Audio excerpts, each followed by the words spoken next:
Ini adalah rekaman drone pertama yang diambil CNN di Gaza sejak 5 November 2023. Rekaman ini diambil untuk CNN pada hari pertama gencatan senjata antara Israel dan Hamas setelah perang selama 15 bulan. Dalam laporan terbaru, Perserikatan Bangsa-Bangsa memperkirakan bahwa 60% bangunan di Gaza telah mengalami kerusakan atau hancur akibat serangan udara dan operasi militer Israel, yang telah menyebabkan sekitar 90% penduduknya mengungsi. How confident are you, Mr. President, that you can keep the ceasefire in Gaza and conclude the three phases of the deal? I'm not confident. That's not our war, it's their war, but I'm not confident, but I think they're very weakened on the other side. Do you support the two-state Gaza, boy, I looked at a picture of Gaza. Gaza is like a massive demolition site. That place it's really got to be rebuilt in a different way. Do you plan to help in rebuilding Gaza? I might. You know, Gaza is interesting. It's a phenomenal location. On the sea, best weather. You know, everything's good. It's like some beautiful things could be done with it, but that's very interesting. But some fantastic things could be done with Gaza. Kerumunan militan Hamas berkumpul di Palestina Square, Gaza pada Sabtu 25 Januari 2025 menjelang pertukaran tahanan. Mereka tiba menggunakan pickup lalu membentuk formasi di depan tali yang membentang sembari membawa senjata.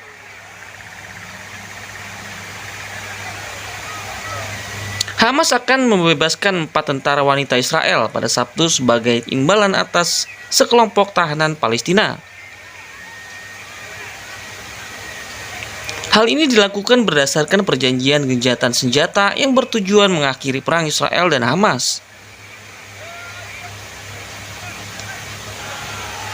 Warga Palestina yang mengungsi ramai-ramai pulang ke Gaza pada Senin 27 Januari 2025 usai gencatan senjata.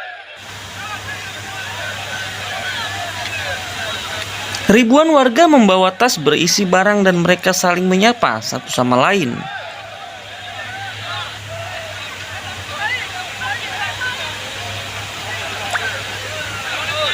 Tak sedikit dari mereka yang berkumpul dan bersuap foto saat akhirnya bertemu dengan kerabat dan keluarga.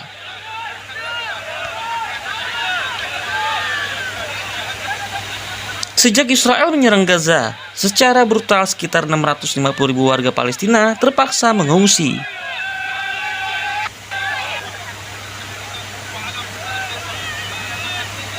Agresi Israel selama 15 bulan juga telah menewaskan setidaknya lebih dari 47.000 warga Palestina. Sebelum lanjut, ulasan dan artikel dari rangkuman Wikipedia Channel, pemerintahan Donald Trump menggalakkan perdamaian melalui kekuatan di seluruh kawasan bernama Abraham Accord.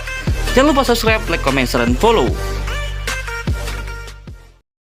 Donald Trump adalah tokoh kunci yang memainkan peran besar dalam landscape geopolitik Israel saat menjadi presiden pada tahun 2017 sampai 2021 yang lalu. Ia memainkan peran dalam membentuk Abraham Accord yang membuat perjanjian yang menormalisasi hubungan Israel dengan sejumlah negara Arab seperti Uni Emirat Arab, Bahrain, dan Maroko. Trump juga dikenal merupakan tokoh yang dekat dengan Perdana Menteri Israel Benjamin Netanyahu.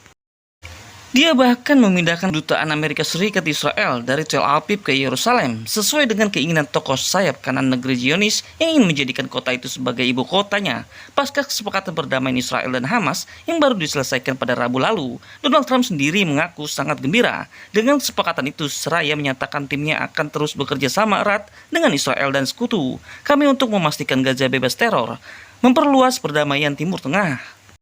Mengutip dari Reuters dan halaman Times of Israel, ia bahkan sesumbar akan menggunakan momentum itu untuk memperluas kesepakatan Abraham Accord. Dengan kesepakatan ini, tim keamanan nasional, saya melalui upaya utusan khusus untuk Timur Tengah, Steve Witkoff, akan terus bekerja sama dengan Israel dan sekutu kami untuk memastikan Gaza tidak pernah lagi menjadi tempat berlindung yang aman bagi teroris.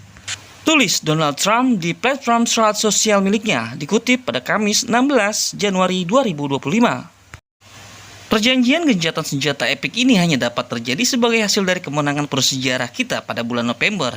karena hal itu memberi isyarat kepada seluruh dunia bahwa pemerintah saya akan mencari perdamaian dan menegosiasikan kesepakatan untuk memastikan keselamatan semua orang Amerika dan sekutu kita, lanjut Donald Trump. Donald Trump sendiri masih memiliki pekerjaan rumah besar dalam mewujudkan impiannya untuk menormalisasi hubungan Israel-Arab. Menteri Luar Negeri Saudi Pangeran Faisal bin Farhan telah berulang kali menekankan bahwa normalisasi dan stabilitas sejati hanya akan terwujud dengan memberikan Palestina sebuah negara.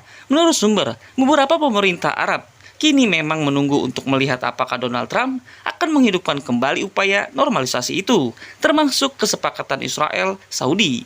Ajudan Donald Trump melakukan lebih banyak hal untuk mempengaruhi Perdana Menteri Israel, Benjamin Netanyahu. Donald Trump merupakan kritikus Presiden Pertahanan Amerika Serikat Joe Biden atas kebijakan Washington yang membantu Ukraina dalam perangnya bersama Rusia. Ia berulang kali menyebutkan bahwa hal ini hanyalah merugikan Amerika Serikat dengan dana besar yang terus digelontorkan agar Kiev mampu mempertahankan kedaulatannya yang diambil Moskow. Di sisi lain, Donald Trump mengaku mengagumi Presiden Rusia Vladimir. Dia menyebut Vladimir Putin sebagai figur yang sangat cerdas dan berbeda jauh dengan Joe Biden, yang dianggapnya mengambil sejumlah kebijakan yang cacat dalam perang. Sesaat terpilih menjadi Presiden Amerika Serikat, Donald Trump telah berjanji untuk menyelesaikan konflik ini dalam waktu 1x24 jam. Meski begitu, belum ada pernyataan resmi dari pihaknya terkait bagaimana akan menyelesaikan konflik berdarah yang terjadi sejak Februari 2022 itu. Menanggapi pernyataan Donald Trump, Menteri Luar Negeri Rusia Sergei Lavrov baru-baru ini buka suara. Menurutnya pihak mau memuji niat Donald Trump dan anggota pemerintahannya untuk upaya mengatasi akar penyebab konflik Ukraina. Menurutnya, ini merupakan sesuatu yang perlu dipuji. Fakta bahwa situasi nyata di lapangan kini lebih sering disebutkan patut dipuji. Pernyataan Donald Trump secara efektif merupakan pertama kalinya seseorang pemimpin besar Barat secara jujur mengakui bahwa NATO telah berulang kali berbohong saat menandatangani berbagai dokumen dengan Moskow untuk terus memperluas wilayah keberbatasan Rusia. Pungkasnya, lebih lanjut Lavrov menilai bahwa pihaknya belum menerima proposal konkret dari Donald Trump terkait perdamaian Rusia-Ukraina. Namun, pihaknya terus terbuka untuk berkomunikasi menuju perdamaian. Meskipun Rusia belum menerima inisiatif khusus apapun dari pihak Amerika, Rusia akan terbuka untuk mempelajari setiap proposal guna menyelesaikan konflik setelah Donald Trump menjabat akhir bulan ini. Jika kalian suka dengan ulasan dan artikel dan rangkuman ini, jangan lupa subscribe, like, komen, dan follow. Sampai berjumpa kembali di Daftar Wikipedia Channel selanjutnya. Sampai jumpa.